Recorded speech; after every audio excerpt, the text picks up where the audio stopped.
देखें, in the following system PCl5 से PCl3 plus Cl2 बन रहा है, ये इक्विलिब्रियम है। PCl5 से PCl3 प्लस Cl2 बन रहा है upon addition of xenon gas. अच्छा, जिनॉन क्या है? इनर्ट गैस है। इनर्ट गैस ऐड कर रहे हैं at constant temperature and pressure, isothermally isobarically. Concentration की बात कर रहा है। अच्छा, कांस्टेंट टेम्परेचर और कांस्टेंट प्रेशर, ये दोनों अगर आप कांस्टेंट रखें तो रिएक्शन है, इक्विलिब्रियम है, वो ग्रेटर नंबर ऑफ मोल की तरफ शिफ्ट होता है, फॉरवर्ड, है ना? कहां जाएगा? टुवर्ड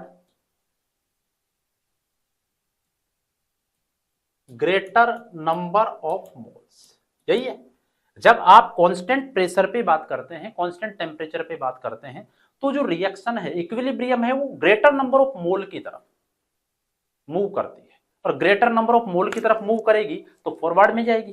तो जो मोल है वो PCl3 के और मोल ऑफ Cl2 के क्या हो जाएंगे? बढ़ जाएंगे।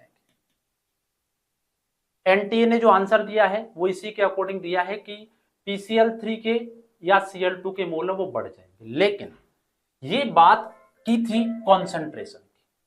और अगर कॉन्सेंट्रेशन की बात करें तो आपको पता है कि कॉन्सेंट्रेशन, किसी की भी कॉन्सेंट्रेशन ले लो Cl2, mole of Cl2 upon volume.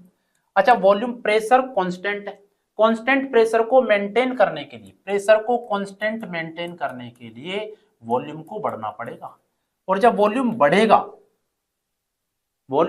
Number of mole है वो बहुत ज्यादा चेंज यहां पर नहीं आता, लेकिन ठीक है, डोमिनेंट फैक्टर वॉल्यूम ही है, डोमिनेंट फैक्टर है वो वॉल्यूम है, और वॉल्यूम डोमिनेंट है तो कॉन्सेंट्रेशन क्या हो गई? कम हो गई। सबकी कॉन्सेंट्रेशन, हाँ PCl5 में पहले कमी आ रही है तो और ज्यादा कमी आ जाएगी, इनमें थोड़ी कम कमी आएगी, लेकिन आएगी सब में कमी। तो फिर इसका जो आंसर है, एनटीए ने जो आंसर दिया है वो तो 1 दिया है कि PCl3 इंक्रीज हो जाएगा। कॉन्सेंट्रेशन की बात की है, मोल की बात तो करी नहीं है।